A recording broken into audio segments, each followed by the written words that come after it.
ओम शांति। आज बाबा के 5 फरवरी 2021 के साकार मधुर महावाक्य हैं।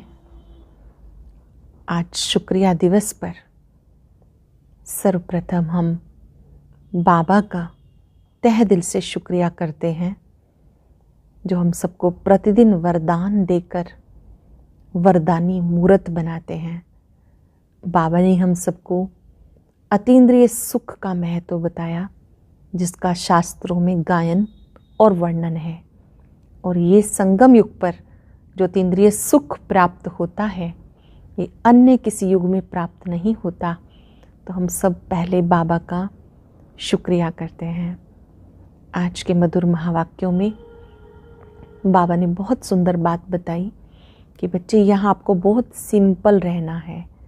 जैसे ब्रह्मा बाबा बहुत सिंपल रहते हैं, जिनके तन से शिव बाबा ने ज्ञान दिया, तो आपको भी यहाँ कोई राजाई ठाट नहीं करनी, बल्कि आपका जो लिविंग स्टैंडर्ड है, ना बहुत हाई ना बहुत लो, मध्यम होना चाहिए। बाबा ने कहा कि आप बच्चों को इस समय जो मेहनत करनी है, वो विकारों को जीतने की करनी है। बाबा की याद से इन विकारों पर विजयी बनना है। इन 5 विकारों के कारण बाबा ने कहा आपकी हालत क्या हो गई। बाप की याद से इन विकारों को जीतना है। संगम पर विकारों को जीतने की मेहनत करनी है। अच्छी रीति पढ़कर अपने को आप पे ही राज तिलक देना है। फिर बाबा ने कहा कि संगम युग की विशेषता व वरदान है अतीन्द्रिय सुख की प्राप्ति।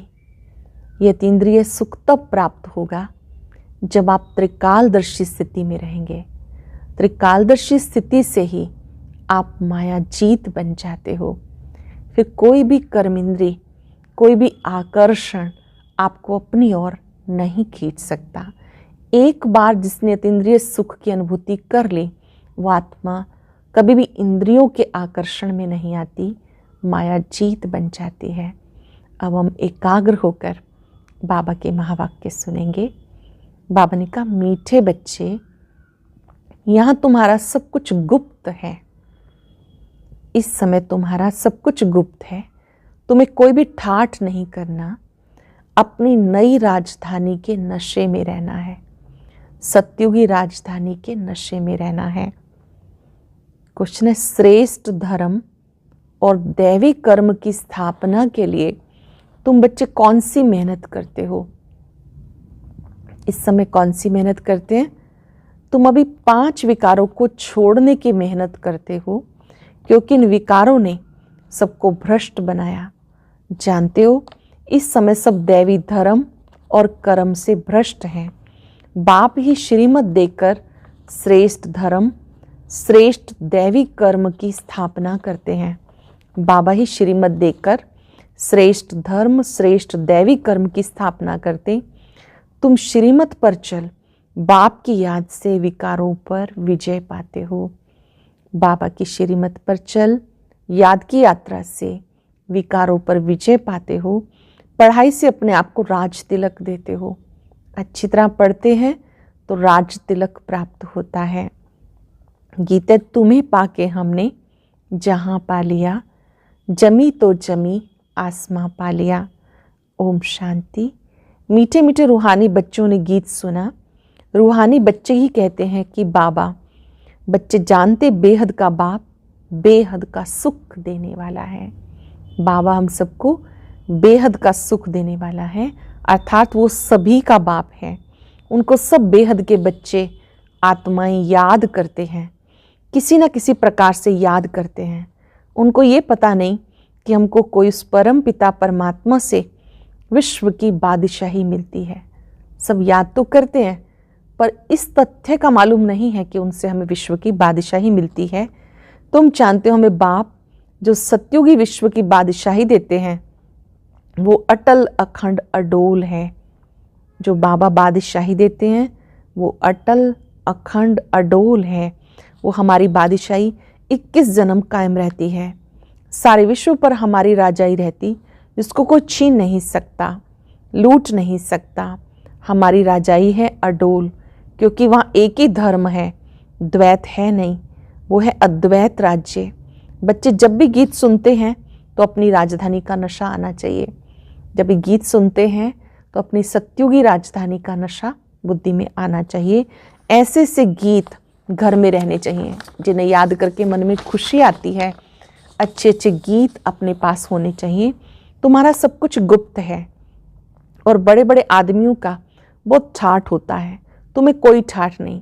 देखते हो बाबा ने जिसमें प्रवेश किया वो कितना साधारण रहते हैं। प्रजापिता ब्रह्मा बाबा वो स्वयं कितने सिंपल रहते थे, कितने सिंपल लिविंग और हाई थिंकिंग थी उनकी। ये भी बच्चे जानते हैं।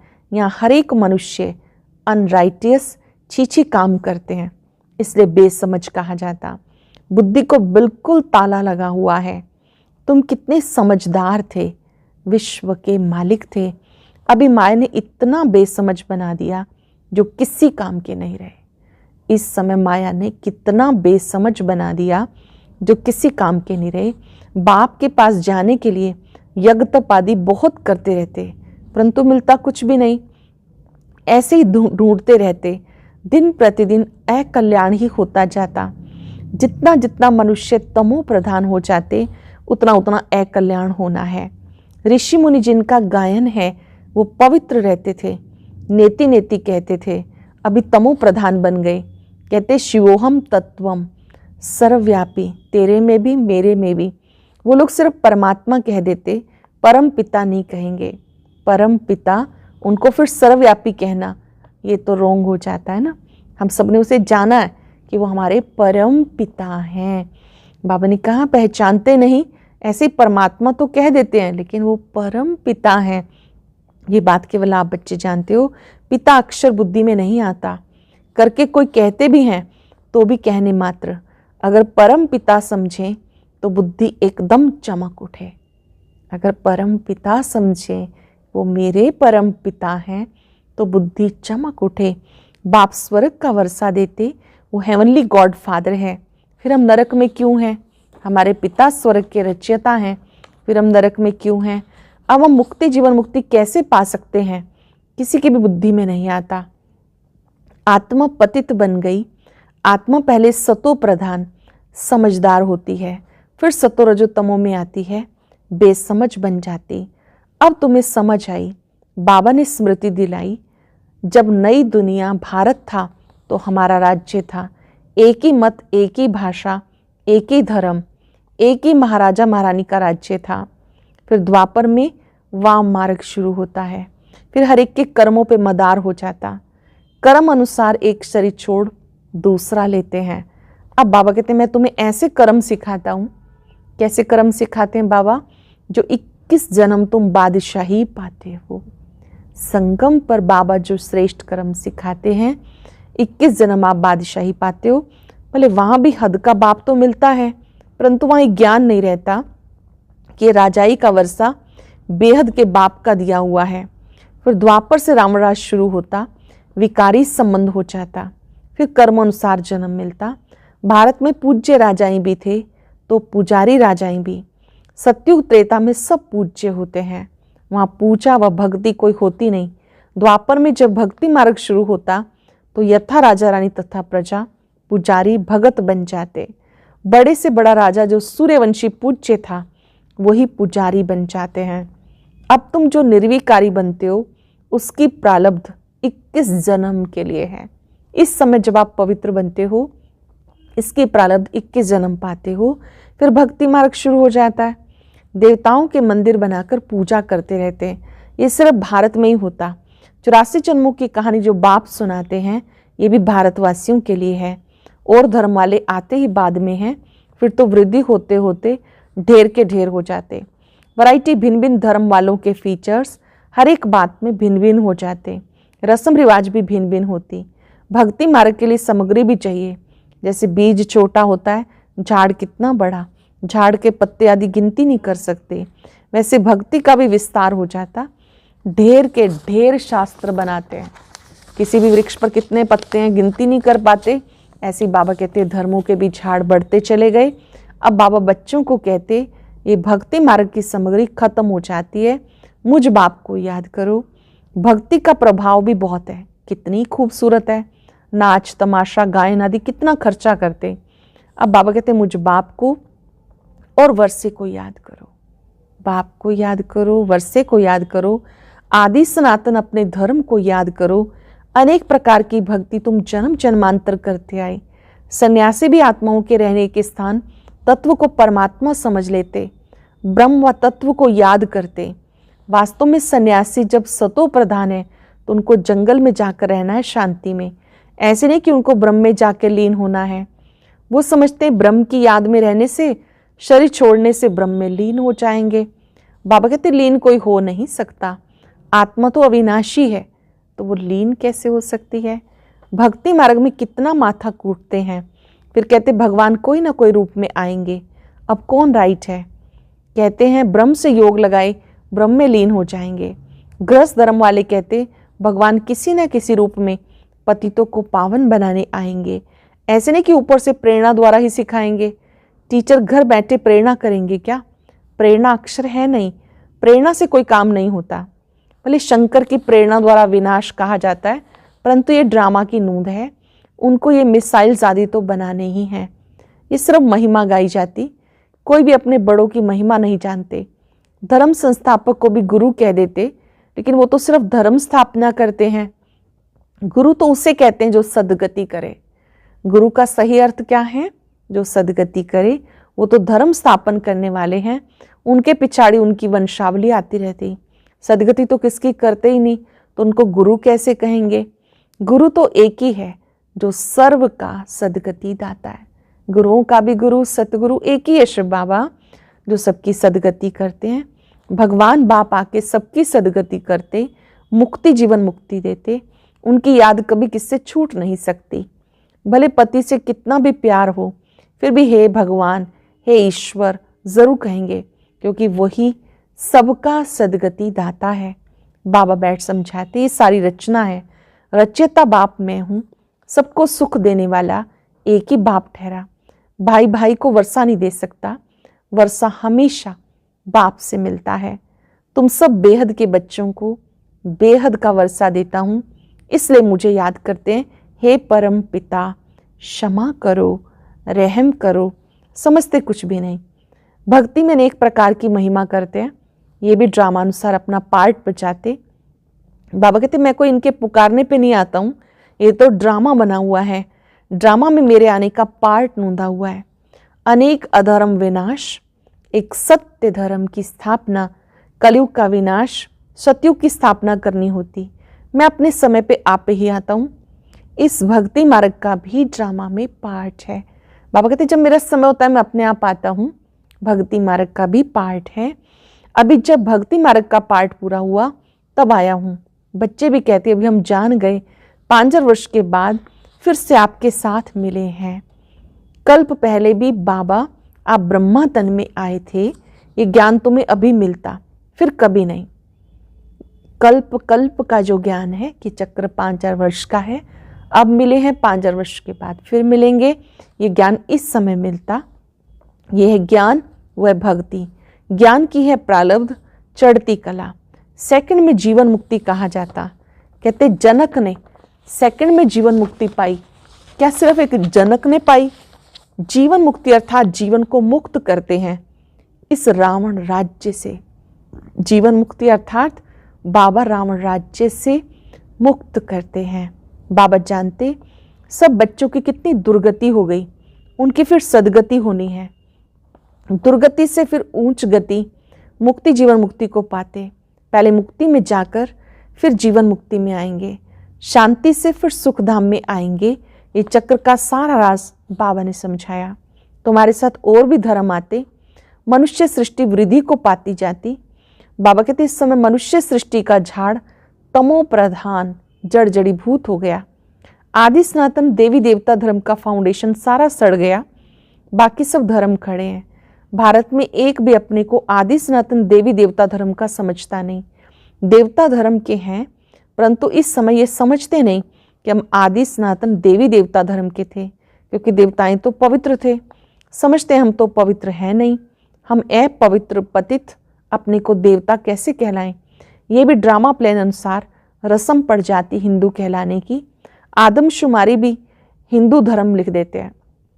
आदमशुमारी जब होती है, जनगणना होती है, तो आदि सनातन धर्म कोई कह भी देगा तो उसको हिंदू धर्म में डाल देते हैं। भले गुजराती होंगे तो भी हिंदू गुजराती कह देंगे। उनसे पूछो तो कहेंगे हिंदू धर्म कहाँ से आया, किसी को पता ही नहीं। सिर्फ कह देते हमारा धर्म श्री कृष्ण ने स्थापन किया। कब किया? कहते द्वापर में। द्वापर से ही ये लोग अपने धर्म को भूल हिंदू कहने लगे, इसलिए उनको दैवी धर्म भ्रष्ट कहा जाता। वहाँ सब अच्छा कर्म करते हैं, यहाँ सब छीछी कर्म करते हैं, इसलिए देवी देवता धर्म भ्रष्ट, कर्म भ्रष्ट कहा जाता। अब फिर श्रेष्ठ धर्म, श्रेष्ठ दैवी कर्म की स्थापना हो रही है। फिर से एक सत्य धर्म की, दैवी धर्म की स्थापना हो रही है। इसलिए कहा जाता है इन विकारों को छोड़ते जाओ। ये विकार आधा कल्प से रहे, एक जन्म में इनको छोड़ना, इसमें मेहनत लगती है। ये विकार आधा कल्प से रहे, द्वापर कलयुग में एक जन्म में इसको छोड़ना मेहनत लगती। मेहनत बगैर थोड़ा ही विश्व की बादशाही मिलेगी। बाप को याद करेंगे तब अपने को तुम राजाई का तिलक देते हो, अर्थात राजाई के अधिकारी बनते हो। जितना चिरती याद में रहेंगे, श्रीमत पे चलेंगे तो तुम राजाओं का राजा बनेंगे। याद में रहेंगे, श्रीमत पे चलेंगे तो तुम राजाओं का राजा बनेंगे। पढ़ाने वाला टीचर तो आया है पढ़ाने, ये पाठशाला है मनुष्य से देवता बनने की, नर से नारायण बनाने की कथा सुनाते। ये कथा कितनी नामी ग्रामी है, इसको अमर कथा, सत्यनारायण की कथा, तिजरी की कथा भी कहते हैं। ये कथा जो हम सुन रहे हैं ये अमर कथा है। आत्माएं जब सुनती हैं तो अमर लोक का मालिक बनती हैं। ये सत्यनारायण की कथा है, इससे नर से नारायण बन जाते हैं। तिजरी की कथा अर्थात तीसरा नेत्र हम सबको प्राप्त हुआ, उसकी कथा है। तीनों का अर्थ बाबा समझाते। भक्ति की बहुत कथाएं हैं। देखो कितना अच्छा गीत है। बाबा हमें विश्व का मालिक बनाते तो मालिक बना कभी कोई लूट ना सके। बाबा हमें विश्व का मालिक बनाते, उस मालिक बने को कभी कोई लूट नहीं सकता। अच्छा, मीठे मीठे सिक्के लदे बच्चों प्रति माता पिता बाप दादा का याद प्यार, गुड मॉर्निंग।